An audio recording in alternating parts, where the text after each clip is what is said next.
Catherine spent 13 years training to become a head cutter. She's had these tailoring shears her entire career.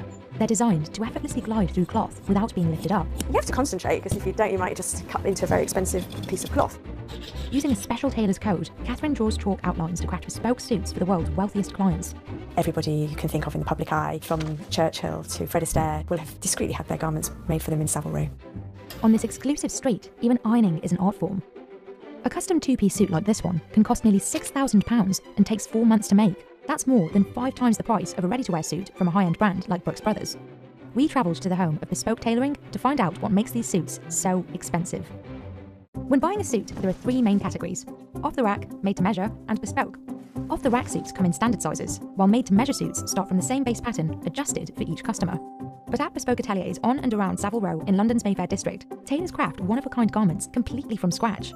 Bespoke suits are infinitely customisable, but they take much longer to produce. The process requires close, personal interaction with the client.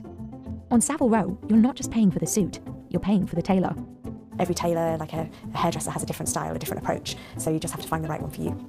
Catherine Sargent became the only female master tailor working on Savile Row after opening a shop on the street in 2016. Today, her shop is located within the so-called Golden Mile of Savile Row on nearby Brook Street. Catherine has worked with many high-profile clients over the years, most of whom she's not allowed to mention. I made a coronation uniforms for a king, and I was flown to their country to have fittings. And not all are human. We have fitted out their 4-legged friend before, so yeah, a bespoke dog coat with a couple of those. To become a member of the Savile Row Bespoke Association, tailors must work within a specific area of London, offer 2,000 different fabrics, and cut each suit from a unique paper pattern. Even a try-on is a major event.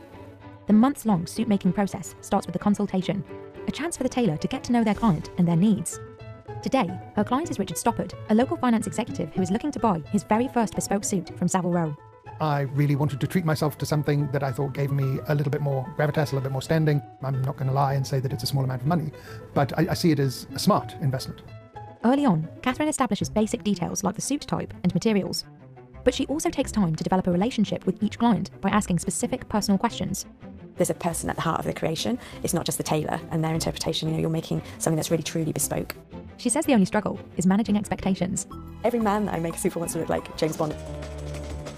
It shouldn't be like an intimidating experience. It should be really like super relaxed and very, informative. During the first meeting, she carefully takes the client's measurements. With these, Catherine crafts the most crucial piece of the bespoke suit, the paper pattern. Patterns are 2-dimensional representations of each garment with instructions on how pieces should fit together. Catherine keeps every client's pattern on hand for future orders. Pattern cutting, fitting, problem solving, it's always shapes and dimensions, 2D to 3D, and I'm kind of like a tailoring nerd in that way. Catherine works meticulously to ensure each piece is drawn to scale. But as precise as she is here, sometimes the client's size may change during the process. You measure somebody and then they come for a fitting and they've changed shape, lost weight or gained weight and the measurements change, but we make the garments and the patterns so we can adapt them for that. Once she's done sketching, she carefully cuts out each shape. These are my paper shears. Every time we do a fitting, we take it from 3D to 2D and back again. So we're constantly working on the pattern, altering the pattern. Catherine uses these initial patterns to figure out how much cloth she needs. The most commonly used fabric is British wool. You can shape it, you can stretch it, you can shrink it. It is a joy to work with. She gets most of her fabrics from storied London cloth merchants, like Holland and Sherry, where the fabrics are often locally sourced. A typical jacket made from British wool starts at around £4,350. But some materials can boost the price significantly, like cashmere or vicuña wool from Peru. That cloth is probably the most expensive cloth in the world, and for an overcoat you would be talking upwards of £20,000. Catherine says she prefers robust materials because her goal is to create a suit that lasts for decades. The next step is striking or marking up the cloth with a sharpened piece of tailor's chalk. With a piece of chalk, you can get a really nice sharp edge and get a really lovely curve. You tend to do those curves freehand. Catherine leaves extra cloth on the edges in case she needs to lengthen it. It's called the inlay, and it remains inside the final suit, so the garment can be altered even years later if needed. So a garment that's made by hand, by us, would hopefully last 10, 15, 20 years, even longer than that if people take care of their clothes. Once the fabric is marked, she cuts out the rough shape of the suit. On Savile Row, a master cutter is never without their high-quality steel scissors. My tailoring shears I've had for over 25 years. I've never had them sharpened. They've sort of become an extension of you, so I really don't want to get any new ones. I think they'll probably last me throughout my career. The tailoring shears are designed to glide, so when you cut the cloth, you're not actually lifting the shears up in the air. It allows you to really get a nice control, a nice straight line over the cloth. For me, this is the sort of most relaxing, easiest part of the job. Like just the noise is very satisfying. You know you've sort of accomplished something, you've made a pattern, and you're now going to see this garment come together.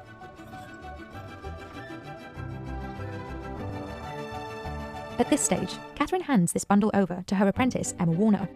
Working off of Catherine's chalk guidelines, Emma does a first pressing of the fabric and arranges the pieces. Then she uses a thick white thread called basting thread to hand stitch the cut pieces of cloth together and shape it into a wearable garment. I'm going to use the hem for the top part because you want to keep the shape in the jacket. If it's canvas like this, you will have the shape of the bust in the canvas more than if you would do it on the flat. So that's why we're using it now. But then later we also use it to press the collar because the collar is also on a round. This basted suit is what the client tries on at the first fitting. The loose stitching allows Catherine to easily take it apart and make any necessary adjustments. To make sure that it's exactly as they want it to be before we go ahead and take it further. How's it feel under the arms? Yes, plenty. Is it comfortable? Yeah. It's not too low. Can you move around freely? Yeah, I think so. Yeah? This one looks good. This one looks a little bit short, doesn't it? During the first fitting, Catherine marks any adjustments on the cloth in chalk using a special tailoring code. A straight line would mean shorten or take in, and a line with a cross like that would mean let out or lengthen. Once the client is happy, the garment is broken down and flattened again. Catherine updates the paper pattern to reflect any changes. For bespoke suits, clients usually come in for 2 or 3 fittings, during which minute adjustments are made to make sure every measurement is exactly right. After weeks of back and forth, the suit finally starts to take shape. At this stage, tailors add wool padding to the shoulders and the collar to give the suit its structure. We actually put shape into the garment at this point, so when you try it on next time, you'll just see like it's got a little bit more form to it. It's not a flat shape. Once the client and the tailor are happy with the suit, it's sent out for finishing, in which artisans attach the lining and stitch the edges. The suit then needs to be pressed to make sure it's perfectly crisp and flat for the client. It might look like normal ironing, but this step is essential to maintaining Savile Row's high standards. And there are few in the business who can press a garment like George. I was taught by a presser, in which he was doing it for 60 years, so I suppose you could say that I inherited 60 years experience. There's no one we haven't pressed for, and we currently press for around about 95% of the industry at the moment.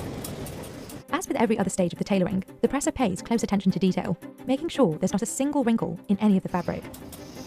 Give the back drape a really nice, clean finish, and the back of the sleeves of fullness are all pressed out really nicely, and now we'll concentrate back on the front again, and just complete the front by pressing these lapel edges, and making sure we've got a good decent crease down here and a natural roll towards the end.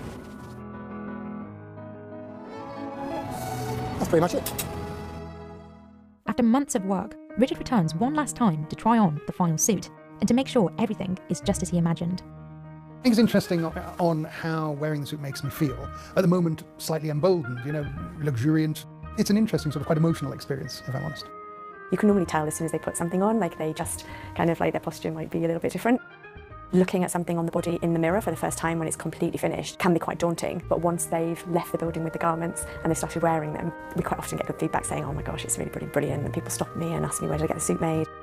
Catherine started as an apprentice in 1996, and by 2016, she had made history by becoming the first female head cutter and master tailor on Savile Row.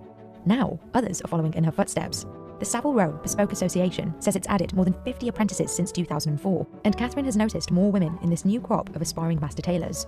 I think gender should not be a barrier to following your passion and your love for this craft. So many women are now becoming tailors and cutters, so it's really, really great to see. It's something I'm personally very proud of. A lot of the customers are still male, and the perception, I think, from a lot of the houses are that cutters should therefore be male. That doesn't matter at all to me, and we've proved that it does work, and a woman can do this job equally as well as any man, if not sometimes better.